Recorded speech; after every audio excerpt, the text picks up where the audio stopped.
when we were converted to Christianity, naye bwe twakyusibwa ne tufuuka abakristaayo, I got involved deeply. nze nabyenyigiramu nnyo. And I picked the following 6 points. Era mu kyo ne nnondobamu ennyingo zino 6 wammanga.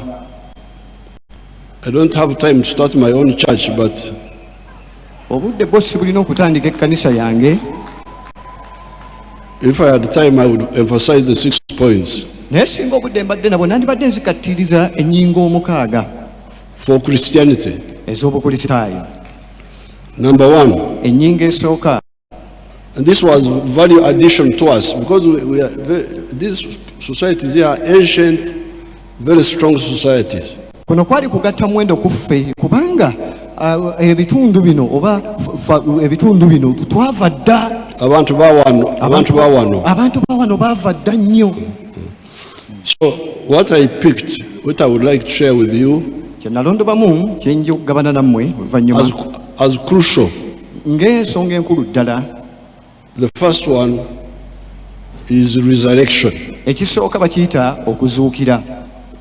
In the traditional religion, mu madiini ag'obuwangwa, the resurrection was not very clear. okuzuukira tekwali kulambulukufu nnyo. In fact, they would say, amazima baagambanga nti nno in our age, mu lulimi lwaffe, abafa tebazooka, the ones who die never come back. nti abafa tebadda. So the emphasis, kati okukkaatiriza, the clarification okulambulula by Christianity abakristaayo bo ne baleeta okulambulula that there is life after nti waliwo obulamu oluvannyuma was definitely a new message. Era mazima obwo bwali bubaka bupya. This is my point number 1, which I value. Yeno ensonga yange esooka gye ntwala nga ya muwendo. Jesus awo Yesu simplified for us. Neewaayo nga saddaaka ku lwaffe. When he came, bwe yajja, the Old Testament is full of all sorts of stories about the Jews and all that and all that. Endagaano enkadde ejjudde engero nnyingi ezikwatagana ku Bayudaaya n'ebiringa ebyo. Ebyafaayo bingi n'ebiringa ebyo. But the New Testament, naye endagaano empya, Jesus said, love God with all your heart. Yesu yagamba nti n'emitima gyammwe gyonna gyonna mugume. And your might. Okay. N'amaanyi yagalanga munno n'omutima gwo gwonna gwonna n'amaanyi go gonna. And love your neighbor as you love yourself. Era yagala muliraanwa wo nga nawe bw'oyagala. Yagala Mukama Katonda wo n'omutima gwo gwonna n'amaanyi go gonna, ate yagala muliraanwa wo nga nawe bwe weeyagala. Love God. Yagala Katonda. And banish selfishness. Kati ebyokweyagaliza ebyo bisuule mu kasasiro. And he said these 2 were the greatest commandments. N'ayogera nti nno bino ebibiri ge mateeka agasinga obukulu. And this is what I really pick. If I have time to start my church, that's what I would emphasize. Era kino kye nalondobamu, era singa mbadde n'obudde obutandika ekkanisa yange, kino kye nandibadde nzikaatiriza. Number 3. Number 3. The parable of the talents. Olugero olwa talanta. That one is, I like that very much. Olwo nno ndwagala nnyo lunnyumira. Because it puts responsibility. Kubanga olwo luteekawo obuvunaanyizibwa. On people. Ku bantu. To use their talents. Okusobola okutuukiriza talanta zaabwe. And improve their lives. Era obulamu bwabwe ne bweyongerako.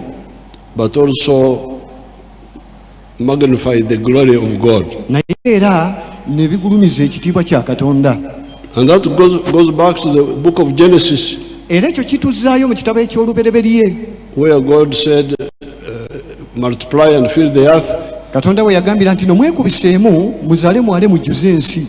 But also establish dominion over nature, over creation. Naye natera n'agamba nti munyweze kye bayita obufuzi ku bitonde.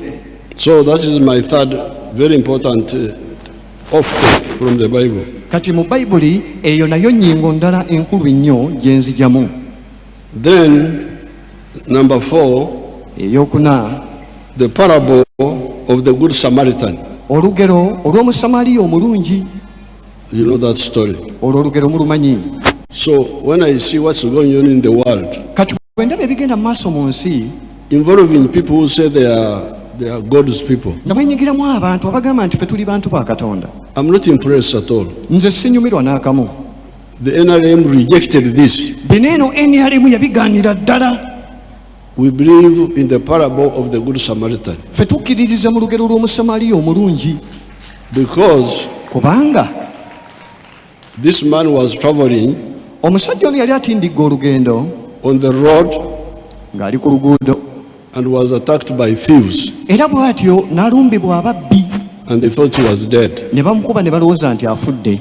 A Pharisee, Omufalisaayo, I don't know whether a Pharisee was a bishop or what. simanyi oba omufalisaayo yali mwepisikoopi oba kiki, He was a big fellow yali nga ayitawo, in that church of religion of the Jews. yali nga ava mu madiini gali ag'Abayudaaya nga mukulembeze. He came and passed, Era bw'atyo n'ajja n'ayitawo, didn't help him. teyamuyamba, yamuyitako buyisi. Another one called Levite Omulala ayitibwa Omuleevi, came oyo naye mwattu n'ajja and also passed. naye n'ayitawo. A Samaritan Omusamaaliya of another religion, ono nno nga ye awatuuka mu ddiini ndala, and I think another tribe, era katugambe ng'avaana mu ggwanga ddala, is the one who helped. ono nno ye yayamba mwattu. So those who talk of sectarianism bwe kityo abo aboogera ku kwawulayawula abantu ku busosoze and racism, bwepo n'okusosola okusinziira ku langi z'abantu, where do they put this message of Jesus? obubaka bwa Yesu buno bo baabuteeka luyiki? Because we had these arguments Kubanga twalinanga okubaganya empewo kuno eno in the 1960s mu gyenkaaga when we were starting our movement.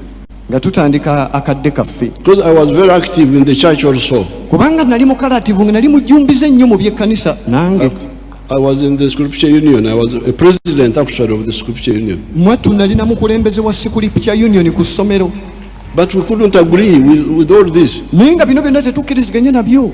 So that's why we had to take another line. Kyova olaba nti twalina okukwata ate ekkuba eddala. So number 5, Namba 5, St. Paul, omutume Pawulo what he talked about hard work. kye yayogerako nti okukola ennyo. And he even said that those who don't work hard should not even eat. Yayogera n'ekigambo kino nti oyo ataakolenga n'okulya atagezanga n'alya.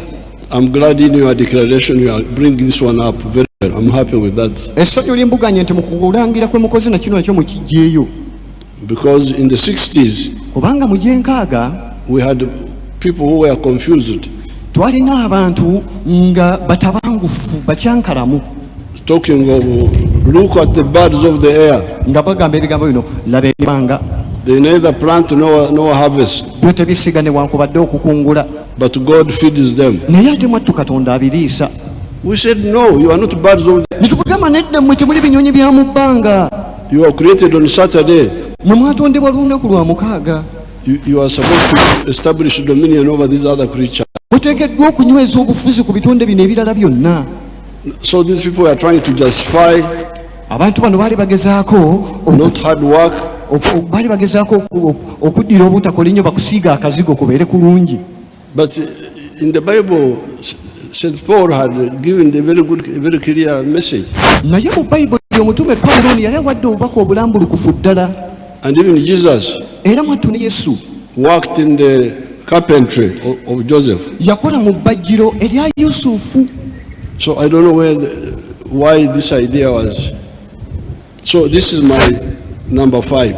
Bwe kityo eno ye nnamba yange ey'okutaano. Now, then number 6.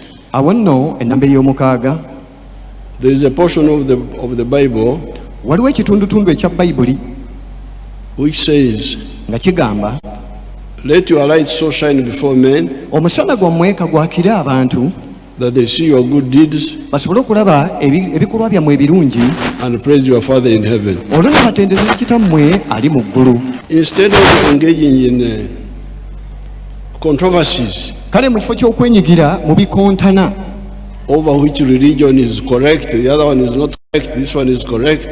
Dini kyentuufu, eno si ntuufu n'eri nayo nkyamu. Because I don't know, do you have Muslims here? Waneno tulinawo abasiraamu. Abasiraamu bali ludda wa? Where are the Muslims? Mwebale Katonda yebazibwe. Praise be to the Lord. Abasiraamu we bali. The Muslims are present. Now, instead of engaging in controversies, Kati mu kifo ky'okwenyigira mu there's a bikontana. Muslim there, there's a Muslim there, the woman who is covered up. Waliwo n'omukyala wano eyeebikiridde Hajjati. Aja sidala oyo Muslim dala. That one is a staunch Muslim. Kale. All right. Thank you. Wewale kujja. Thanks for coming. Sit down. Wetu. So instead of, because this is what NRM did not accept. Kubanga kino eno NRM kyetakkiriza. Entaro Battles. fighting over who is right and who is wrong and who is what. Okulwanagana ani mutuufu oli ye mukyamu nze mutuufu n'ebiringa ebyo. And you are all here. Ani ffenna weetuli wano. You don't know what God is saying. Tetumanyi ki Katonda ky'agamba. God ali muggulu atulengera ffenna. God is up in heaven watching all of us. So what is correct? Kati ekituufu kyeki What we think is correct, kye tulowooza nti kye kituufu. which is that guidance. Okuluŋŋamizibwa okwo. Let your light so shine before men K'omusana gwo gwake mu maaso g'abantu that they see your good deeds. basobole okulaba ebikolwa bye. Yes, Bishop Rwere came to see me in Karamoja with mom, Lumu omulabizi ole yajja okundaba e Karamoja. still in their traditional religion. Omanye Abakaramoja bakyali mu ddiini zaabwe ez'obuwangwa. They have their byoto and all that, You have the altars n'ebiringa ebyo. their altars. Ebyoto byabwe. And Bishop Rwere was saying something about those altars. I don't want to repeat what he was saying. Omulabizi ole yayogedde ku byoto saagala kubyogerako. So I said, no. Engamba Bishop nti, Rwere, omulabizi Lwere, influence these people by example. abantu bano bakyuse na byakulabirako. Don't fight.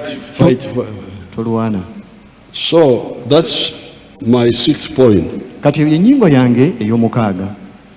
The ones I pick from Christianity Ezo ze nnondoba okuziggya mu Bukristaayo. to